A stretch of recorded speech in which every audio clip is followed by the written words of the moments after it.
Thank you, ladies and gentlemen, for allowing me these moments and this opportunity to express a word of gratitude and thanks to a host of people. I begin with a word of gratitude to the entire Archdiocesan family here in North and Central Georgia for 14 wonderful years of serving them and being formed and shaped by them in my ministry as bishop. These have been 14 of the happiest years of my life. I thank in a special way my brother priests, the religious, all of the pastoral ministers in the communities throughout North and Central Georgia, and my archdiocesan staff, many of whom are here in the room. These wonderful people have made it possible for me to be present in many different ways. They have allowed me, in their kindness, to serve this local church, and I hope serve it with joy and integrity. I'd like to thank the members of the press who are here present for your involvement in my service on the many occasions when the press gave me a voice for the Archdiocese and a voice for the larger community here and in North and Central Georgia. A few words of love and appreciation for the Atlanta parishes. I cannot say often enough and more sincerely how deeply I will miss you. You have been family to me and family for me. You have supported me, encouraged me, directed me, corrected me, and in all of those things, I have found the Lord present in you. And I thank you, and I now open myself up to any questions from the media. Yes, hi. I'm Sheila Poole from the Atlanta Constitution. I wanted to see if you have any concrete steps about rebuilding trust in the Washington Archdiocese. As far as concrete steps, I think I shared with the members of the press in Washington, the first step has to be to assure the people that I will tell them the truth, that I will speak the truth in all of my dealings with them, even when telling folks what I know may not be what they want to hear, or it may not be all that they hope for. But to establish trust, you have to begin with truth, and that's the first step. And thereafter, I'll have to take it step by step. I have to come to know that local church as I have come to know the church here in the Archdiocese of Atlanta. Next question. Saber Parish, WSB Radio. I'm wondering what, if you want to call it a legacy, do you feel you'll leave the Atlanta? Well, I think that during these 14 years, we've seen extraordinary growth. I can't take credit for that, but I hope that I've been a catalyst to that growth. That growth includes not only demographic increase, but the expansion of many of our parish communities, the establishment of new parishes, the continuation of the Eucharistic Congress, which now is such a vital part of this local church. I inherited that as a legacy from my predecessor, Archbishop John Francis Donahue, but I hope I've also expanded on it.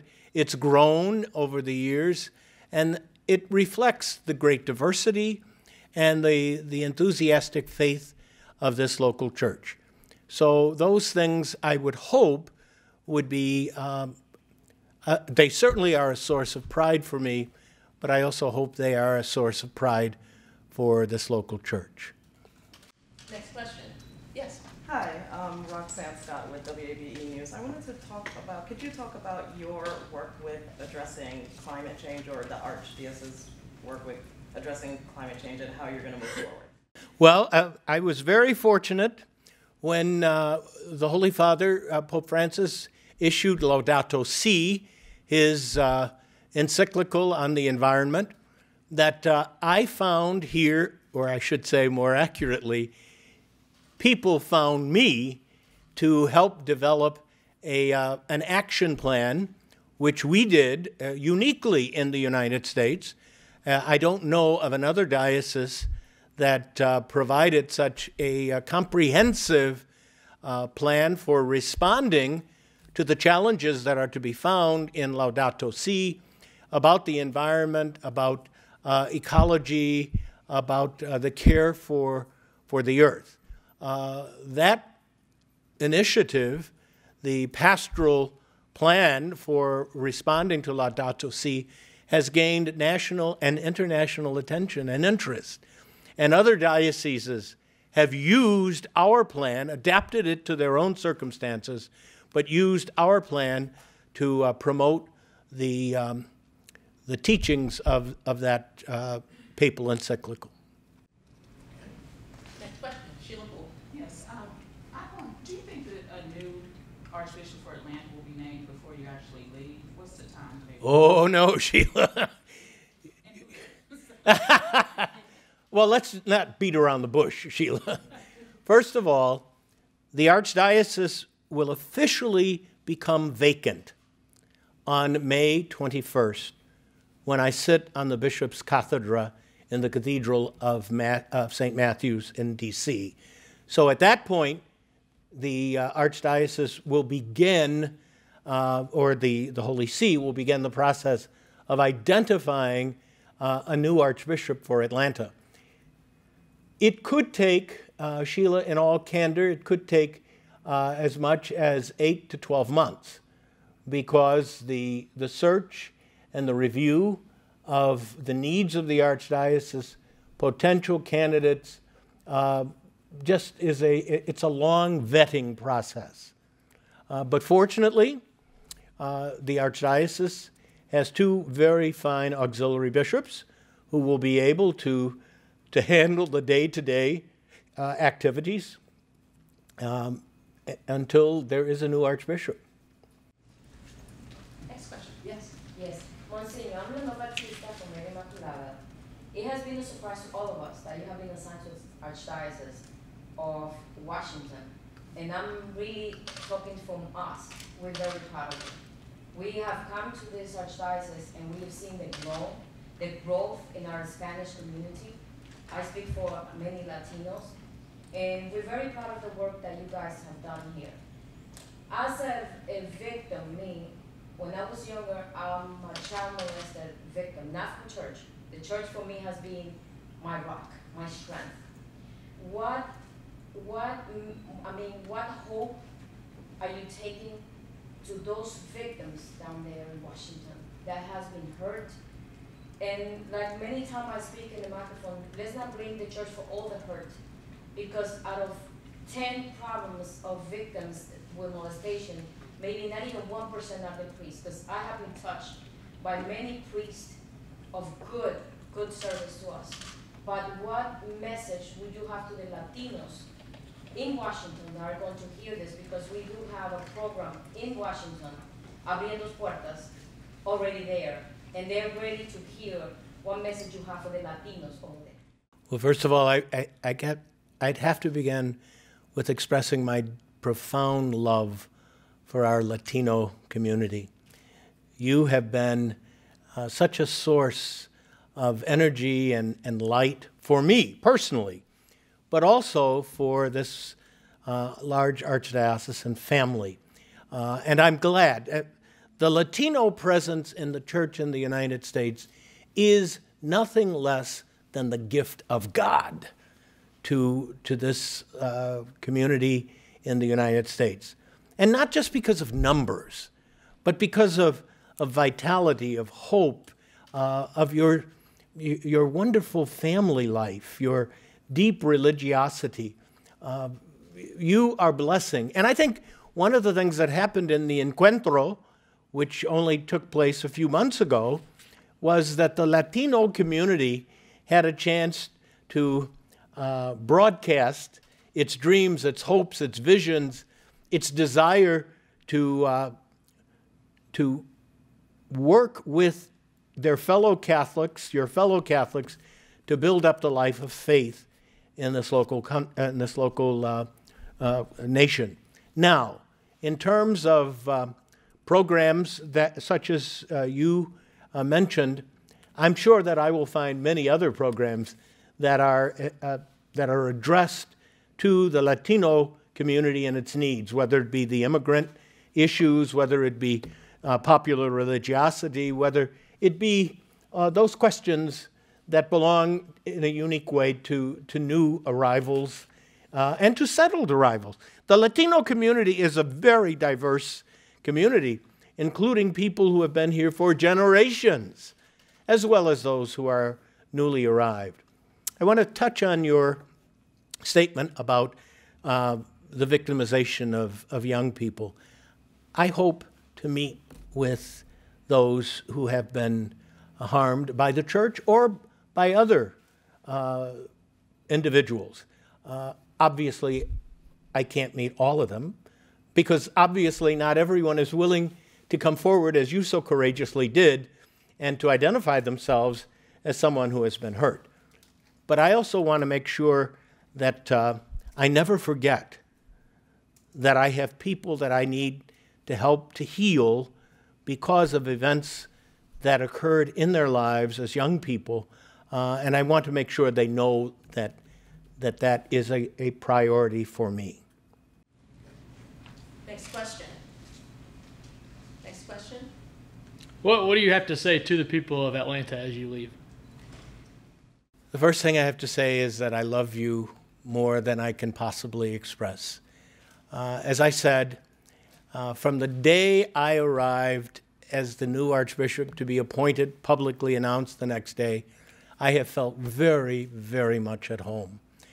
And that is the gift that you have given to me. You've made me feel a part of this family. And that's the gift that I'll take with me to Washington. Atlanta is a loving family. And like any family, we have our disagreements. If any of you are sitting there and saying, well, not in my family, then you haven't been paying attention. Family life involves give and take and mistakes and forgiving. But it is the spirit of being family that I will take most directly with me on the plane to Washington. Next question. What do you see as your legacy? Well, you know, to be perfectly honest, I'm not sure that I've thought of it in those terms.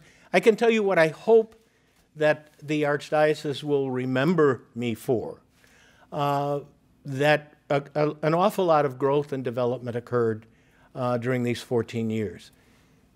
That is not just demographic growth, but the strengthening of parishes, the identification of our pastoral plan, which hopefully will continue to guide the Archdiocese to know our faith, to love our faith, to share our faith, and to recognize the diversity of our parishes, that are many of our parishes are multicultural. And that's a great blessing. So I hope that those things will remain with people here in the Archdiocese as signs of my ministry and my love for them and my devotion to them. Next question, Leonor. You are going to become the 7th Archbishop of the nation capital and the first African American in that position. Martin Luther King will be smiling in his grave right now. And I'm personally, I'm very proud. What would you say to those young people that see so many limitations because of the skin color or being minority? What would you say to those young people? Well, I hope that they would take, whether they be Hispanic, Asian, African American, wherever their origin, I hope that my appointment to Washington, as I hope my appointment to Atlanta, will send them the message that they can dream big, that they have the architect in Chicago who designed many of the major buildings, once said, "Make no small plans." And I hope that our young people make no small plans for their lives. Next question. Yes. Paul. Archbishop, when you and I spoke about 2-3 years ago about the Nostra Aetate, we talked about the relations between the church and the Jewish community here. You felt they were good, but there was still room to be strengthened. Where would you play, what assessment would you make of relations between the church and the Jewish community, not so much in general, but in Atlanta, as you prepare to? I would think that there are some good foundational relationships that have been established, not just with me, but with the archbishops that preceded me and with the Jewish leadership. We have found ourselves often minority communities, and there's a lot that has drawn us together. Certainly in the early 60s, we faced bigotry together, whether addressed to Catholics or Jews or African Americans. So that bond links us. More recently, we've worked together on a number of projects to highlight the things that we share: our music, our love for Scripture, our commitment to social justice issues.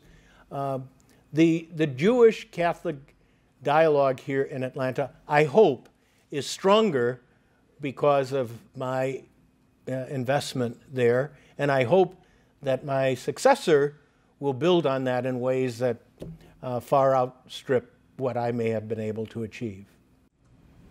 Next question, please. Yes. Do you have any input as to who your successor might be? Well, the Holy See might very well ask me to describe the state of the archdiocese. That's not uncommon. The outgoing bishop is often asked, "Tell us what you think needs to be attended to, having served as the archbishop." But I don't know when that will occur. It certainly won't occur before May 21st. The church moves very methodically through these things. It's not open till the old guy is gone. Once the old guy is gone, then it's open. Next question. Yes. Less than 5% of blacks in America are Catholic. Do you have any efforts going forward on spreading Catholicism to those who may have turned away from the church? Well, I think I'm going to an archdiocese that has a long history of black Catholicism, and I hope to learn from them how they are dealing with their history.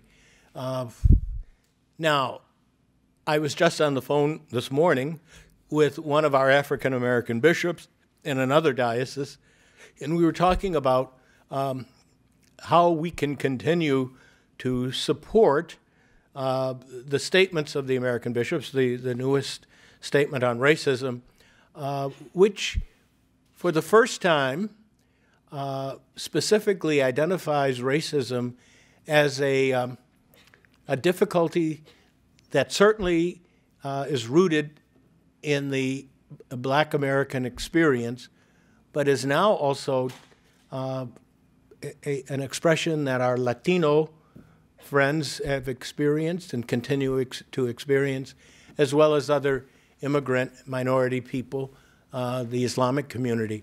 So we need to, I think, expand our horizons, not to neglect the fact that racism has a unique voice and a unique presence within the African American community, but racism has also tainted our relationship with other groups who have suffered at the hands of those who hate rather than who love and welcome. We're coming into our last questions. Any last questions? We'll take our final one from our Archdiocesan newspaper, the Georgia Bulletin. Thank you, Paula. Archbishop, your appointment is coming during the observance of Lent, which is a time where we're called to change and transform spiritually. How has your time in your ministry, your 14 years in Atlanta, changed you or transformed you spiritually and personally? Well, I think one of the things that my service as the Archbishop of Atlanta has done for me, it was my first time living in the Deep South. And so I came to know a new community, a new region of our country, and it gave me the experience of the great gentility that is to be found among Southern peoples. The gentility is also wedded to a respect for religious affiliations. Our churches here in Atlanta are certainly fuller than churches in other parts of the country, because I think faith still enjoys a high priority here in the South. The community has also helped me understand that the issues of race, Atlanta is obviously a home for Dr. King, you know, the pioneer civil rights movement orchestrator, but not alone. There are other voices here in Atlanta who worked with Dr. King, some more prominent than others, but I consider myself a blessed man to have lived in Dr. King's city for 14 years and to have witnessed the pervasive pride that this city has for that man, as well he deserves. Okay? Archbishop Gregory, thank you. Thank you.